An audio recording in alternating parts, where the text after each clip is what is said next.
Okay. Hello everyone. आपण आता नवीन topic सुरू करतोय. आपला टॉपिक आहे नेटवर्क फ्लो. थर्ड युनिट आहे आपलं ते. तर ते थर्ड युनिट आपल्याला आता स्टार्ट करायचं आहे. ओके. आता सेकंड युनिटपर्यंत तर कुणाला मला तरी वाटत नाही की एवढे काही प्रॉब्लेम्स असतील, किंवा कारण की तुमचे मला काही मेसेज वगैरे अजून आलेले नाही आहेत.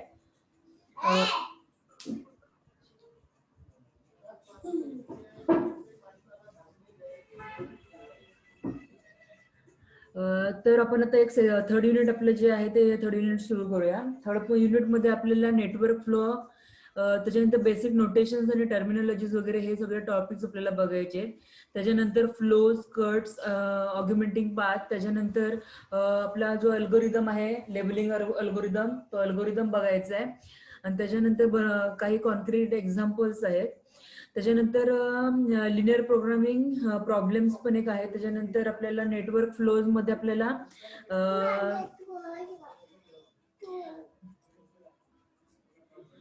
मॅचिंग द बायपर्टाईल ग्राफ आपल्याला बघायचे. त्याच्यानंतर चेन पार्टिशनिंग बघायचंय. त्याच्यानंतर हे असे आपल्याला एक बेसिक आपल्याला पॉइंट्स बघायचे. ओके. त्याच्यानंतर आता मी तुम्हाला एक व्हिडिओ ऑन करून देते. त्याच्यामध्ये तुम्हाला एक बेसिक पार्ट्स तुम्हाला सांगितलेले आहेत. त्याच्यानंतर परत एकदा आपण डिस्कस करूया. ओके. एक 2 मिनिटं बघा थांबा.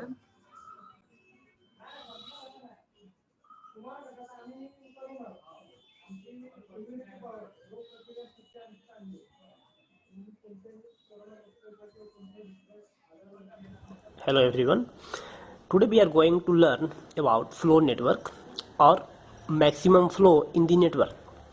So objective of this class is to understand what is flow network, what are the conditions of flow in networks, and what are the algorithm exist to solve such kind of problems. So first we will understand the concepts. A flow network is defined as a directed graph involving a source and sink and several other nodes connected with edges. So friends, this is a directed graph in which source and sink node are mandatory and several other nodes available in such graph. For example, so this is a flow network graph in which S is the source and T is the sink and two intermediate node X and Y, and this is representing that flow of this edge is 10, flow of this edge T. So there are several paths from S to T. S, X, T is one path, S, Y, T is another path, S, X, Y, T is another available path, or this is called augmenting path. So we will discuss it later on. Second point, we have each node has an individual capacity which is the maximum limit of flow that edge could allow, as we have seen in the graph. Now we will learn conditions for flow in the networks. So these points are very important. This will be very useful during solving problem of the network flow. So first point, for all node except source and sink, the input flow is equal to the output flow. Yeah. Second point, flow of Eij always greater than equal to 0, and this will always less than equal to capacity of Eij. And total flow out at source node will be equal to total flow in to the sink node. And last point, flow of I comma j is equal to negative sign of flow of j comma I.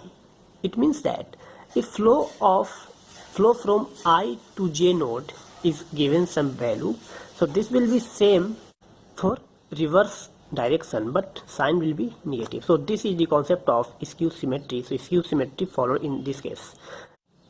There exist many algorithms to solve such kind of problem, but few of those algorithm we have: Ford-Fulkerson algorithm and Dinix algorithm.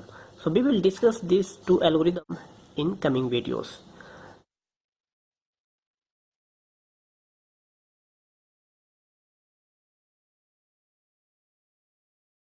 विश्व का प्रसिद्ध चीज brand the laughing cow अब भारत में दूध के गुणों से भरपूर रिच क्रीम।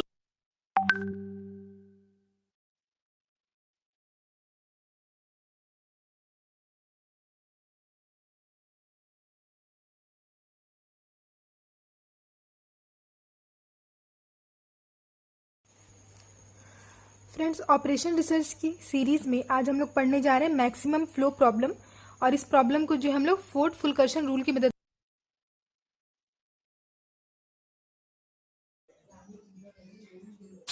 ओके, जो आता आपल्याला हे जे सांगितलेलं आहे त्याच्यानुसार आपल्याला आहे ना ह्याच्यामध्ये 5 मार्काला आपल्याला 2-3 टाईपचे क्वेश्चन असतात. एक मॅक्झिमम फ्लोचा एक क्वेश्चन असतो, एक मिनिमम फ्लोचा एक क्वेश्चन असतो. दीक्षात्र अल्गोरिदम्स हे 3 ते 4 टॉपिक्स आहेत. त्याच्यामध्ये 5-5 मार्कांचे क्वेश्चन विचारले जातात. ओके, बेसिक्स मध्ये आपल्याला ह्याच गोष्टी आपल्याला महत्वाच्या, हे सगळे क्वेश्चन्स ते 5-5 मार्काला आपल्याला विचारले जातात. ओके, तर जो आपला पहिला आहे मॅक्झिमम फ्लो अल्गोरिदम, तो एकदा बघून घ्या, नंतर एकदा डिस्कस करू आपण. से सॉल्व करेंगे। तो हमारे पास क्वेश्चन दिया हुआ है, find the maximum flow through the given network using Ford Fulkerson algorithm. तो क्वेश्चन में हम लोग क्या बोला है, फाइंड द मैक्सिमम फ्लो, हम लोग को मैक्सिमम फ्लो निकालना है गिवन नेटवर्क। और हमारे पास जो है ये नेटवर्क डायग्राम दे दिया है। इस नेटवर्क डायग्राम को किस तरीके से ड्रॉ करते हैं और ये सब हम लोग पहले ऑलरेडी पढ़ चुके हैं। तो आज हम लोग इसको सॉल्व करेंगे। तो हम लोग इसको सॉल्व करने से पहले देख लेते हैं कि मैक्सिमम फ्लो निकालने बोला, ये मैक्सिमम फ्लो होता क्या है, फोर्ट फुलकर्शन एल्गोरिदम क्या होते हैं, ये सब चीज़ हम लोग थोड़ा बेसिक जो चीज़ है उसको देख लेते हैं और अब इसको फिर उसके बाद सॉल्व करेंगे। तो शुरू करने से पहले फ्रेंड्स, आप लोग मेरे चैनल को सब्सक्राइब कर दीजिए और अगर वीडियो अच्छा लगे तो वीडियो को लाइक कर दीजिए। तो फ्रेंड्स, फर्स्ट नंबर पे है the Ford Fulkerson method is used for solving the maximum flow problem. हम लोग मैक्सिमम फ्लो के प्रॉब्लम को जो है फोर्ट फुलकर्शन मेथड से सॉल्व करते हैं। ये हमारा ऑपरेशन रिसर्च का सीरीज है, इसलिए हम लोग यहाँ पे फोर्ट फुलकर्शन का एल्गोरिदम डिस्कस नहीं कर रहे हैं, टाइम कॉम्प्लेक्सिटी ये सब डिस्कस नहीं कर रहे हैं। ऑपरेशन रिसर्च के पेपर में हम लोग को सिंपली क्वेश्चन दिया हुआ रहता है, जैसे अभी हमने देखा, उसको हम लोग किस तरीके से सॉल्व करेंगे आज हम लोग बस उतना ही पढ़ेंगे। तो एल्गोरिदम और टाइम कॉम्प्लेक्सिटी हम लोग यहाँ पे नहीं पढ़ेंगे। ओके, तो इसके बाद है नंबर 2 पे कुछ basic terms, source, sink, capacity और बॉटल नेक कैपेसिटी। एक्चुअली दोनों अलग अलग है, तो यहाँ पे मैं एंड लिख देती हूँ। ओके, नेक्स्ट है फ्लो, फिर ऑगमेंटिंग पाथ और रेसिजुअल कैपेसिटी। अब एक एक करके इसको देखते हैं। तो फ्रेंड्स, सोर्स और सिंक ये क्या है, the source vertex has all outward edge, no inward edge. तो हम लोग को समझ में आ रहा है, सोर्स जो होता है वो वर्टेक्स होता है, जिसमें हमारे पास सारे जो एजेस होते हैं वो आउटवर्ड एजेस होते हैं, कोई भी इनवर्ड एज नहीं रहेगा। इसी तरीके से सिंक में जो है सारे इनवर्ड एजेस रहेंगे, कोई भी आउटवर्ड एज नहीं रहेगा। आप डायग्राम में देखते हैं। From an involvement perspective, full marks to the teacher. My teacher, she's like my friend in the class.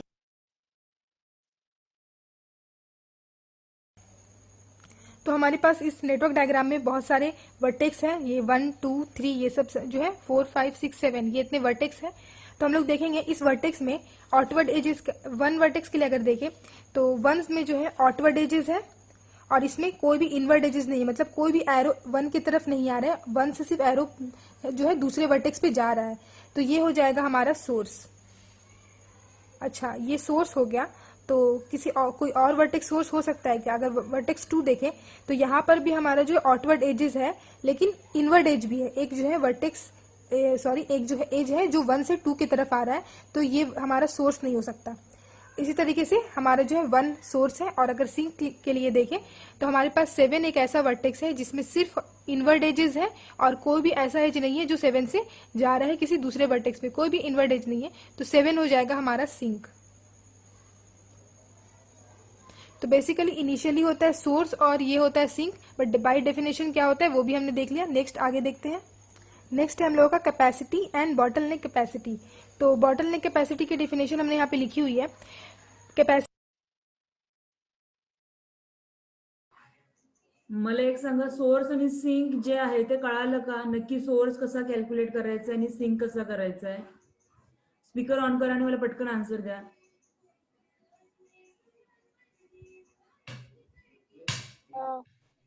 Okay, परत एकदा रिपीट करते जरासं एक पण लक्षात घ्या. ज्या पॉइंट पासून आपल्याला एक बघा, कोणत्याही गोष्टीचा आपण सोर्स काय म्हणतो की जे सपोज फॉर एक्झाम्पल एखाद्या नळाचं एक्झाम्पल घ्या. ओके, की नळाचं म्हणण्यापेक्षा हा सर एखाद्या नळाचंच एक्झाम्पल घेऊ. ज्या सपोज एखादी पाण्याची टाकी आहे, पाण्याच्या टाकीपासून आपल्याला घराच्या आउटलेट पर्यंत ज्या वेळेला पाणी येते, हे असं एक्झाम्पल घ्या. पाण्याच्या टाकीपासून काय होणार आहे, भरपूर सारे आपल्याला आउटलेट्स बाहेर निघणार आहेत, बाहेर आउटलेट निघणार आहेत, पण एक पण इनलेट नाहीये. जे आउटलेट निघणार आहेत त्या पॉइंट पासून आपल्याला एक पण इनलेट नाहीये. म्हणजेच काय करणार आहे, तिथून फक्त कंटिन्युअसली आपले जे सोर्स आहे किंवा जो डेटा आहे तो काय होणार आहे, फक्त बाहेर जातोय. म्हणून त्याला आपण काय करतो, त्याला सोर्स म्हणतो. जिथून आपल्याला काही ना काहीतरी डेटा मिळणार आहे त्याला आपण काय करतो, सोर्स म्हणून करतो. आणि असं पूर्ण ट्रॅव्हल करून झाल्यानंतर एका ठिकाणी सगळा डेटा काय होणार आहे, कलेक्ट होणार आहे ऍट द एंड पॉइंटला. त्याला आपण सिंक म्हणतो. ओके, सिंक म्हणजे काय, सगळा डेटा आपला तिथं कलेक्ट होतो आणि त्याला एकही आउटलेट नाहीये. ओके, सोर्स म्हणजे काय, ज्याला एक पण इनलेट नाहीये किंवा इनपुट नाहीये. आणि सिंक म्हणजे काय, ज्याला एकही आउटपुट नाहीये, सॉरी हा आउटपुट नाहीये. ओके, तर ह्या दोघांमधला डिफरन्स एक लक्षात घ्या. ओके,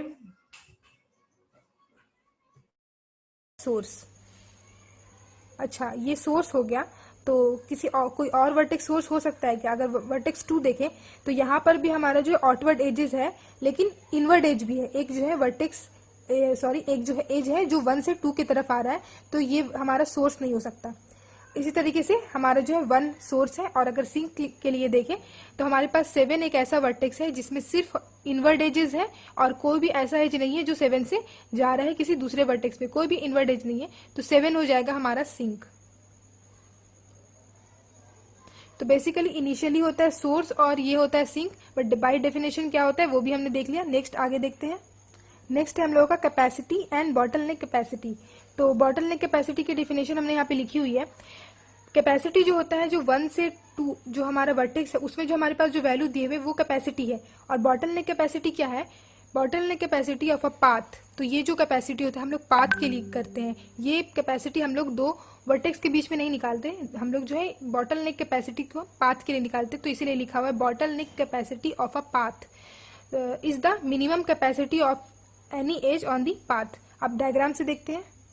तो हमारे पास जैसे कि 1 से 2 वर्टेक्स है, तो इस वर्टेक्स में हमारे पास 7 जो वैल्यू दिया है ये हो गया हमारा कैपेसिटी. इसी तरीके से 5 कैपेसिटी है, 10 कैपेसिटी है. लेकिन अगर बॉटल नेक कैपेसिटी की बात करें तो वो हम लोग पाथ के लिए कैलकुलेट करते हैं. तो मान लीजिए सोर्स से लेकर के सिंक तक हम लोग कोई सा भी एक पाथ चूज कर लेते हैं. तो 1 से 2, 2 से 5, 5 से 10 चूज किए. इस पाथ में जो हमारे पास 3 कैपेसिटी है, तीनों में से जो मिनिमम रहेगा उसको हम लोग बोलेंगे बॉटल नेक कैपेसिटी. तो 7, 5 और 10 में मिनिमम है 5, तो इस पाथ के लिए 5 हो जाएगा हमारा बॉटल नेक कैपेसिटी. इसी तरीके से अगर हम लोग ये वाला पाथ चूज करें तो 1 से 3, 3 से 6 और 6 से 7, इसमें हमारे पास 10 है, 7 है और 4 है. तो इस पाथ के लिए 4 जो हो जाएगा हमारा वो हो जाएगा बॉटल नेक कैपेसिटी. ओके, तो ये हमने देख लिया. इसके बाद है फ्लो. तो फ्रेंड्स हम लोग को क्या निकालना है? हम लोग को मैक्सिमम फ्लो ही निकालना है. तो जैसे हम लोग आगे सॉल्व करेंगे तो हम लोग को पता चल जाएगा कि फ्लो को किस तरीके से निकालना है, क्योंकि हमारा क्वेश्चन में तो वही बोला है. लेकिन हम लोग जब सॉल्व करते हैं तो उसमें हम लोग जो है लाइन बनाते हैं. जैसे कि हम लोग यहाँ पे एक दे देते हैं, जैसे कि यहाँ पे 4 है और यहाँ पे 5 है. मान लेते हैं कि इस वाले जगह पे जो है 5 है, तो ये 5 जो है इसके लिए कैपेसिटी है. तो ये 5 जो हो जाएगा कैपेसिटी, हम लोग लाइन के राइट साइड में जो लिखेंगे उसको हम लोग बोलते हैं कैपेसिटी. मतलब जो कैपेसिटी है, ये सारे जो कैपेसिटी है उसको हम लोग एक लाइन के देके इस साइड में लिखते हैं. और इस साइड में जो वैल्यू आता है हम लोग कैलकुलेट करके आगे लिखेंगे, इसको हम लोग बोलते हैं फ्लो. तो फ्लो को हम लोग आगे कैलकुलेट करेंगे. तो इस तरीके से हम लोग रिप्रेजेंट करते हैं फ्लो को. फ्लो इस तरफ लिखते हैं और कैपेसिटी को इस तरफ लिखते हैं.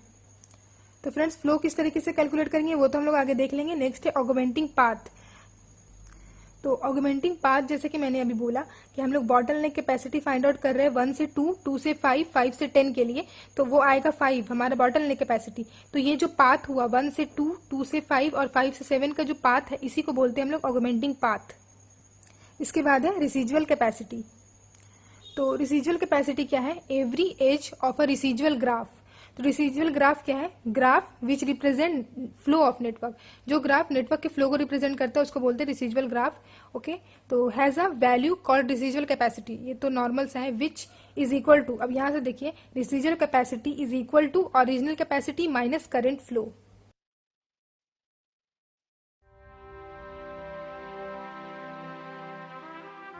नमस्ते, मैं दीपा मलिक।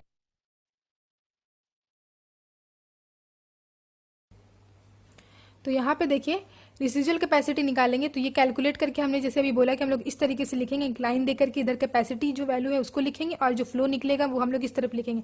दोनों को माइनस करेंगे, अगर कैपेसिटी माइनस फ्लो को माइनस करेंगे तो जो वैल्यू आएगा, मतलब 5 माइनस 4 करेंगे तो जो वैल्यू 1 आया, उस 1 को हम लोग बोलेंगे रिसीजुअल कैपेसिटी।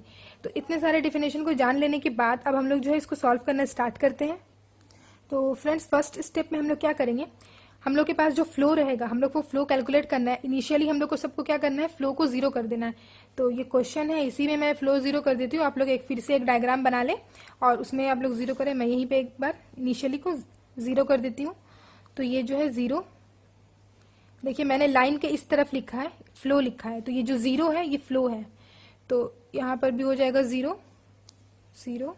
तो इनिशियली हमने जीरो कर दिया, आप लोग को भी इसी तरीके से जीरो कर देना है। इसके बाद हम लोग इसी डायग्राम को अपडेट करते हुए हम लोग जो जीरो इनिशियली फ्लो किया है, हम लोग को अपडेट करते हुए यहाँ पे जो है वैल्यूज को निकालने। अभी जीरो है, आगे हम लोग आगे बढ़ते हैं। फ्रेंड्स इसके बाद का जो हमारा स्टेप है, हम लोग को डायग्राम को जो है अपडेट करते हुए आगे बढ़ना है। तो हम लोग पहले इस इनिशियली जीरो करने के बाद क्या करेंगे, हम लोग रैंडमली कोई सा भी एक पाथ चूज करेंगे सोर्स से सिंक तक के लिए। कोई भी बीच तक का हम लोग को पाथ चूज नहीं करना है, सोर्स से सिंक तक का पाथ चूज करना है। कोई भी चूज कर सकते हैं। तो हम लोग चूज कर रहे हैं 1 से 2, 2 से 5, 5 से 7। तो हम लोग को इस तरीके से जो है एक अपना टेबल बना लेना है, ऑगमेंटिंग पाथ और बॉटलनेक कैपेसिटी। दोनों का डेफिनेशन हम लोग जान चुके हैं। ऑगमेंटिंग पाथ जो हमने सिलेक्ट किया है वो है 1 से 2, 2 से 5 और 5 से 7। तो इस पाथ के लिए हम लोग को निकालना है बॉटलनेक कैपेसिटी। ओके, तो इस पाथ में देखिए हमारे पास कैपेसिटी है 7, 5 और 10। बॉटलनेक कैपेसिटी हमने पढ़ा मिनिमम कैपेसिटी, तो 7, 5 और 10 में मिनिमम है 5, तो यहाँ पे हो जाएगा हमारा 5। ओके, तो ये हो गया हमारा कैपेसिटी, बॉटलनेक कैपेसिटी। हम लोग क्या करेंगे, अपना ये जो डायग्राम है इसको अपडेट करेंगे। तो हमारे पास जो है अब जो यहाँ पे फ्लो हुआ, यहाँ पे मैं लिख देती हूँ फ्लो इक्वल्स टू 5। जो हमारा फ्लो मतलब जो हमारे पास बॉटलनेक कैपेसिटी आया उसको हम लोग यहाँ पे लिख देना है, और इस तरीके से फ्लो में जो हम लोग को वैल्यूज को ऐड करते हुए लिखना है, तब हमारे पास आएगा मैक्सिमम फ्लो। तो यहाँ पे 5 आया, तो हमने जैसे कि 5 को चूज किया है, तो हम यहाँ पे क्या लिखेंगे 5, और इस तरफ में भी लिख देंगे 5। ये हो जाएगा हमारा फ्लो, क्योंकि फ्लो है अब 5 है तो 5 लिख देंगे। लेकिन सब में नहीं लिखेंगे, जो पाथ सिलेक्ट किया हुआ है बस उसी पाथ में लिखेंगे। तो हमने जैसे पाथ ये वाला सिलेक्ट किया था, तो 5 और यहाँ पे 7 लिखेंगे, यहाँ पर लिखेंगे 5 और 10। तो इन तीनों को बस चेंज किया इस पाथ में, बाकी सबको सेम ही यहाँ पे लिख देंगे। ओके, तो हमने यहाँ पर इस तरीके से लिख दिया। अब हम लोग क्या करते हैं, जैसे कि जो पाथ हमने सिलेक्ट किया जिसके लिए हमारे पास फ्लो 5 आया है, उसको हम लोग यहाँ पे डबल लाइन से दिखा देते हैं ताकि समझ में आए कि हमने ये वाला पाथ को चूज किया था। ठीक है, नेक्स्ट हम लोग को इसी तरीके से आगे बढ़ना है। तो जैसे ये वाला पाथ चूज किया, इसके बाद हम लोग क्या करेंगे, हम लोग देखेंगे रिसीजुअल कैपेसिटी। रिसीजुअल कैपेसिटी आपको पता है करंट कैपेसिटी माइनस फ्लो। तो यहाँ पे हमने कैपेसिटी निकाला है, ये हमारा 7 कैपेसिटी, फ्लो है 5, दोनों का डिफरेंस हो जाएगा 2। यहाँ पे दोनों का डिफरेंस होगा 0, यहाँ पे होगा 5, और इसी तरीके से 3 माइनस 0 3, बाकी सब में 0 0 है। तो 5 माइनस 5 जो है रिसीजुअल कैपेसिटी 0 हो गया।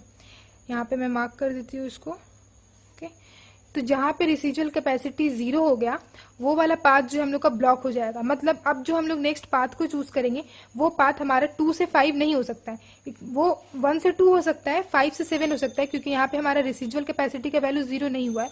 लेकिन 2 से 5 जो है हम लोग का नहीं हो सकता, क्योंकि ये वाला जो पाथ है अब हम लोग का ब्लॉक हो चुका है, क्योंकि यहाँ पे रिसीजुअल कैपेसिटी की वैल्यू 0 हो चुकी है।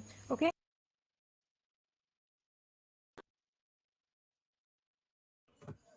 ओके, हा पार्ट कळाला का? मला एक पार्ट सांगा की ऑग्युमेंटिंग पाथ आणि जो आपला जो आपण हे बघितलं होतं, हा पार्ट एक कळतोय का तुम्हाला? मला एक फक्त सांगा की कसं आपण त्याचा मॅक्झिमम फ्लो कॅल्क्युलेट करणार आहोत.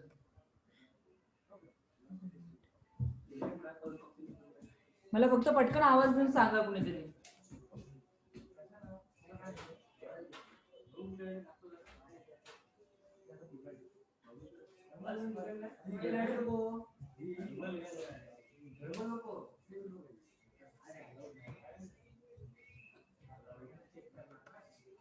पटकन सांगा, कळतंय का नक्की कसं करायचं आपल्याला? मॅक्झिमम जो फ्लो कसा कॅल्क्युलेट केलाय तो कळायला का? फ्लो इज इक्वल टू फाय कसं आपण पुट ऑन केलेलं आहे. ओके, कसं केलेलं आहे लक्षात घ्या परत एकदा. इथे मी परत इथे मागे घेते.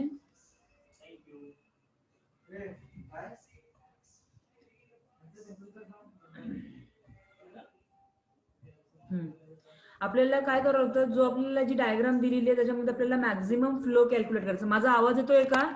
ऋतुजा ऑन करून सांग. हा ओके. लक्षात घ्या, आपण पहिली स्टेप असते आपली सोर्स कोणता आहे आणि सिंक कोणता आहे तो कॅल्क्युलेट करायचा आहे. सोर्स आणि सिंक कॅल्क्युलेट करून झाल्यानंतर पुढची काय आपली स्टेप असते की आपले किती पाथ आपले कॅल्क्युलेट होतील किंवा किती पाथ आपल्याला डिसाईड करावं लागतील हे आपल्याला पाथ आपले फाइंड करून घ्यायचे. ओके, त्याच्यानंतर पाथ फाइंड करून झाल्यानंतर पुढची स्टेप राहते आपली की प्रत्येक पाथची बॉटलनेक कॅपॅसिटी किती आहे. ओके, आता बॉटलनेक कॅपॅसिटी म्हणजे काय करायचं, त्याच्यावरती जे जे आपल्याला वेट्स दिलेले ते जी व्हॅल्यू दिलेली आहे, आता मगाच्याच डायग्राम मध्ये बघा, इथे बघा दाखवताना आपल्याला क्वेश्चन मध्ये जी डायग्राम दिली होती तर प्रत्येक आपल्याला डायग्राम वरती आपल्याला काय केलं असतं, एका पाथ वरती त्याची एक व्हॅल्यू दिलेली असते. ओके, त्याच्यानुसार आपण काय करावं लागतं, त्याची आपल्याला बॉटलनेक व्हॅल्यू आपल्याला कॅल्क्युलेट करावी लागते. ओके, म्हणजे फॉर एक्झाम्पल फर्स्ट जो आपला पाथ आहे 1 to 2 मध्ये लाईन कोणती, एकच लाईन आहे आणि त्याच्यावरती व्हॅल्यू आपल्याला 7 दिलेली आहे. ओके, आता आपल्याला काय करावं लागणार आहे, सपोज फॉर एक्झाम्पल आपण जर आपण एखाद्या पॉईंट पासून दुसऱ्या पॉईंट पर्यंत आपण एखादी आपली व्हॅल्यू पास करणार आहोत. पास केल्यानंतर आपल्याला काय होणार आहे, व्हॅल्यू ह्या सपोज हा एक फर्स्ट पाथ झाला आणि हा एक सेकंड पाथ झाला. ओके, जर मला 1 पासून 7 पर्यंत जायचंय, मला एक फर्स्ट पाथ काय मिळाला 1 to 2, 2 to 5, 5 to 7, हा एक आपला फर्स्ट पाथ मिळाला. सेकंड पाथ काय मिळू शकतो 1 to 2, 2 to 3, 3 to 6, 6 to 7. Right ना. पहिल्यांदा लक्षात घ्या, ह्याचे जे बाण आहेत आपल्याला ते दिलेले आहेत, एरोच्या नुसार आपल्याला आपला पाथ आपल्याला डिसाईड करावा लागतो. ओके, थर्ड पाथ असा सुद्धा होऊ शकतो 1 to 2, 2 to 5, 5 to 6 and 6 to 7.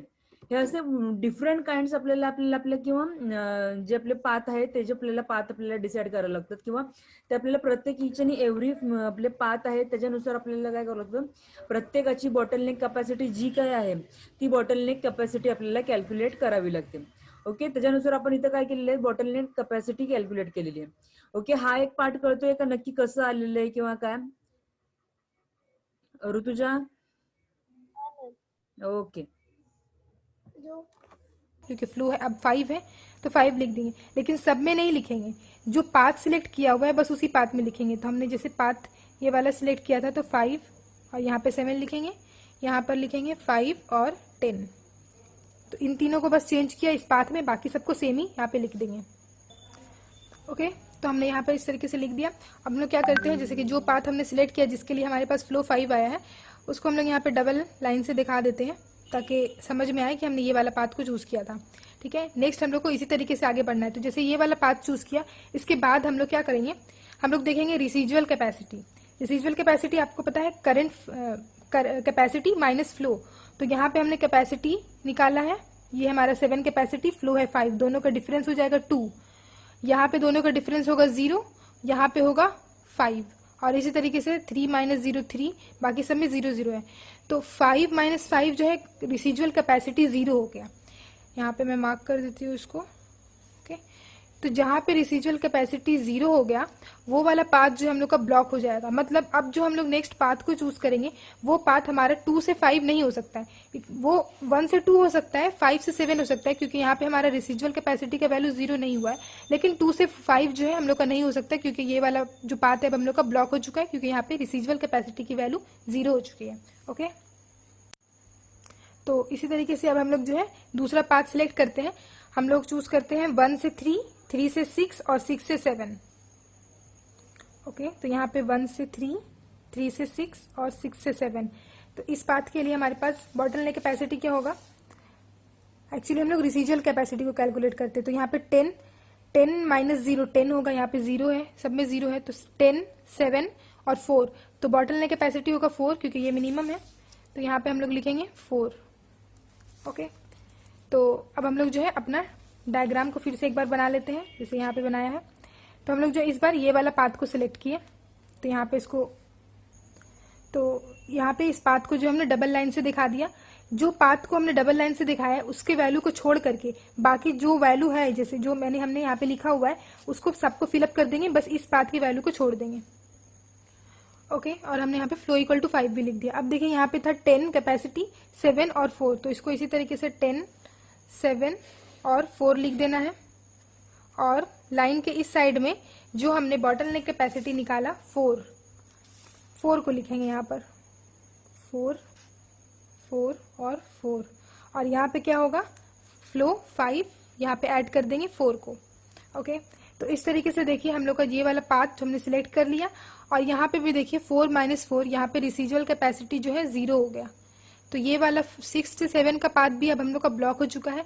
आगे हम लोग जो भी पाथ चूज करेंगे, लेकिन 6 से 7 का पाथ हम लोग चूज नहीं कर सकते हैं। ओके, अब इसके बाद नेक्स्ट हम लोग क्या चूज करते हैं, कोई सा भी पाथ चूज करते हैं, हम लोग चूज कर लेते हैं 1 से 2, 2 से 4, 4 से 5, 5 से 7। ओके, ये वाला पाथ हम लोग चूज कर लेते हैं। हम लोग ले रहे हैं 1 से 2, 2 से 4, 4 से 5, 5 से 7। तो इस पाथ के लिए हमारा मिनिमम रिसीजुअल कैपेसिटी क्या है, 1 से 2, इसमें हमारे पास मिनिमम रिसीजुअल कैपेसिटी 7 - 5 2 आएगा, 3 - 0 3 आएगा, 3 - 0 3 आएगा, 10 - 5 5 आएगा। तो हम लोग को रिसीजुअल कैपेसिटी देखना है। हम लोग पहले भी रिसीजुअल कैपेसिटी को देख रहे थे, लेकिन 0 था इसलिए कैपेसिटी और रिसीजुअल कैपेसिटी सेम हो जा रहा था। यहाँ पे हम लोग का फ्लो है 5, इसलिए माइनस करके ले रहे हैं। तो यहाँ पे देखिए 7 - 5 करेंगे तो 2 आ रहा है, तो इस पाथ के लिए हमारे पास बॉटलनेक कैपेसिटी हो जाएगा 2। ओके, तो फिर से अब हम लोग जो है इसको चेंज करेंगे। तो नेक्स्ट नेटवर्क डायग्राम में हम लोग क्या करेंगे, ये वाला जो पाथ हमने जो सिलेक्ट किया था उसको हम लोग डबल लाइन दिखा देंगे, और डबल लाइन दिखाने के बाद जो हमने बस इस वाले पाथ का वैल्यू को नहीं लिखना है, बाकी सबका जो है सिंगल वाले लाइन का वैल्यू को जो सेम ऊपर से देख के लिख देना है। तो देखिए हमने सारे वैल्यूज को लिख दिए हैं। अब हम लोग को हमने जैसे देखा कि हम लोग इस पाथ के लिए जो है बॉटलनेक कैपेसिटी आया था 2, तो हम लोग जो है अब यहाँ पे 2 को अपडेट करेंगे। तो यहाँ पे जैसे कि 5/5 और 7 है, तो 7 तो हम लोग का इसी तरीके से रह जाएगा, और 5 को हम लोग क्या करेंगे, जो हमारे पास बॉटलनेक कैपेसिटी है और जो हमारे पास यहाँ पे 5 है, दोनों को ऐड करते हुए लिखेंगे। तो 5 और वो कैपेसिटी आया था बॉटलनेक वाला 2, तो 5 + 2 यहाँ पे हो जाएगा 7। इसी तरीके से लिखते हैं, क्योंकि हमारे पास सब में 0 0 था, तो वो वहां पे कोई प्रॉब्लम नहीं हुआ था। यहाँ पे 5 है तो ऐड करके लिखना है 5। ओके, अब इसमें यहाँ पर भी क्या करना है, 0 के साथ उसको ऐड करेंगे, तो यहाँ पे 2 ही है, तो 0 + 2 यहाँ पे 2 हो जाएगा 3। इसी तरीके से यहाँ पे भी हो जाएगा 2 3, और यहाँ पे 5 है उसको ऐड करेंगे 5 + 2, तो यहाँ पे हो जाएगा 7, और यहाँ पे होगा 10। ओके, तो ये बन गया हमारा फ्लो। अब देखिए यहाँ पे 7 और 7 है, तो यहाँ पे क्या होगा, रिसीजुअल कैपेसिटी 0 होगा, तो 0 होगा, इसका मतलब ये वाला पाथ भी हम लोग का ब्लॉक हो चुका है। अब इसको भी यूज नहीं करेंगे। हम लोग तब तक जो है पाथ को सिलेक्ट करते रहेंगे सोर्स से लेकर के सिंक तक, जब तक हमारा सारा पाथ जो है कंप्लीट नहीं हो जाता। अगर कोई भी एक पाथ बचा हुआ है जिससे हम लोग सोर्स से सिंक तक जा सकते हैं, तो हम लोग जो है अपना चेंजिंग करेंगे। तो फ्लो हम लोग यहाँ पे फिर से ऐड करेंगे। हमारे पास आया था 2, तो 5 + 4, और यहाँ पर जो हमारे पास 2 आया था उसको भी हमने ऐड कर दिया। इसके बाद हम लोग नेक्स्ट पाथ चूज करेंगे। तो ये हम लोग चूज नहीं कर सकते, ये भी चूज नहीं कर सकते, तो हम लोग क्या चूज करेंगे, 1 से 3 पे के लिए चूज करेंगे। तो 1 से 3, 3 से 4, हम लोग इधर जाएं, इधर 6 पे नहीं जा सकते क्योंकि 6 पे जाने के बाद यहाँ से ये ब्लॉक है। तो 1 से 3, 3 से 4, 4 से 5 के लिए जा सकते हैं, क्योंकि यहाँ पे हम लोग का जो है रिसीजुअल कैपेसिटी 0 नहीं हुआ है। 5, उसके बाद हम लोग 7 पे चले जाते हैं। तो फ्लो हम लोग इस तरीके से ऐड करते हुए निकाल रहे हैं। नेक्स्ट हम लोग का पाथ होगा 1 से 3, 3 से 4, 4 से 5 और 5 से 7। अब ये वाला को जो है हम लोग यहाँ पे ड्रॉ कर लेते हैं। एक जिंदगी में कितनी लाइफ्स फिट हो सकती हैं? यंग मदर से आर्मी विडो, आर्मी विडो से आर्मी ऑफिसर, आर्मी ऑफिसर से पैजेंट विनर। जिंदगी चाहे कितने भी challenges they, I am always ready. मैं हूँ कैप्टन शालिनी सिंह। मैं 23 साल की थी जब मेरे हस्बैंड शहीद हुए। जिंदगी ऑलमोस्ट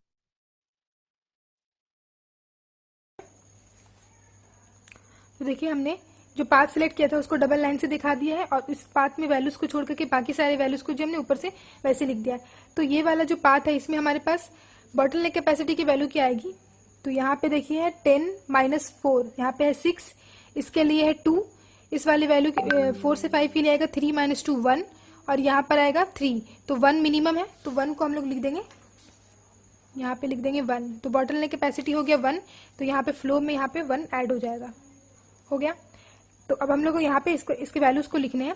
तो यहाँ पे है 4/10, तो 4 बाई नहीं मतलब लाइन है एक, तो यहाँ पे हम लोग क्या करेंगे, 1 हम लोग रेसिजुअल कैपेसिटी है, तो 4 में जो है 1 को ऐड कर देंगे, तो यहाँ पे हो जाएगा 5/10। इसी तरीके से यहाँ पे लिखेंगे तो ये हो जाएगा 0 + 1 होगा तो 1, 1/2। यहाँ पे ऐड करेंगे तो 2 है, 2 को में 1 ऐड करेंगे तो हो जाएगा यहाँ पे 3, 3/3। और यहाँ पे है 7, 1 ऐड करेंगे तो हो जाएगा 8/10। अब हम लोग देखिए इस बात को जो सिलेक्ट किए थे, इस बात में हमारे पास 3/3 है, यहाँ पर आया, यानी कि यहाँ पे जो है रेसिजुअल कैपेसिटी के वैल्यू जो है 0 है, 3 - 3 0। तो ये वाला पाथ भी जो है अब हम लोग का ब्लॉक हो चुका है। अब देखते हैं कोई दूसरा पाथ। तो हम लोग 1 से 2 नहीं जा सकते, 1 से 3 जा सकते हैं, क्योंकि यहाँ पे अभी तक हमारा वैल्यू 0 नहीं हुआ है। 3 आए, 3 के बाद हम लोग 4 भी चले गए, 4 जाने के बाद हम लोग 4 से 5 को नहीं जा सकते हैं, 4 से 6 चले जाते हैं। 4 से 6 जाने के बाद जो है हमारा एरो जो है इस तरफ नहीं है, हमारा एरो जो है 6 से हम लोग 7 पे ही जा सकते हैं, हम लोग एरो के अपोजिट डायरेक्शन में नहीं जा सकते। तो 6 से 7 हम लोग नहीं जा सकते, क्योंकि यहाँ पे ये भी ब्लॉक है। इसके अलावा और कोई दूसरा पाथ नहीं जिसमें हम लोग सोर्स से सिंक तक जा सके। तो हमारे पास जो ये फ्लो निकला है 5 + 4 + 2 + 1, ये हो जाएगा हमारा मैक्सिमल फ्लो। तो हमने यहाँ पे लिखेंगे maximum flow through the given network using fourth full question method is, सबको ऐड करते हुए लिखेंगे, जो हमारा बॉटलनेक कैपेसिटी आ रहा था उसी को हम लोग ऐड करते हुए फ्लो निकालना होता है, मैक्सिमम फ्लो। तो 5 + 4 + 2 + 1 = 12, तो 12 हो जाएगा हमारा मैक्सिमम फ्लो। तो फ्रेंड्स उम्मीद करते हैं आप लोग को ये प्रॉब्लम जो है समझ में आया होगा। अगर अच्छा लगा है वीडियो तो वीडियो को लाइक जरूर करें और शेयर करें, और अगर कोई भी डाउट है तो आप लोग कमेंट बॉक्स में लिख सकते। कळालाय का कसं क्वेश्चन सॉल्व करायचा आहे हा? कळालाय ना? ओके.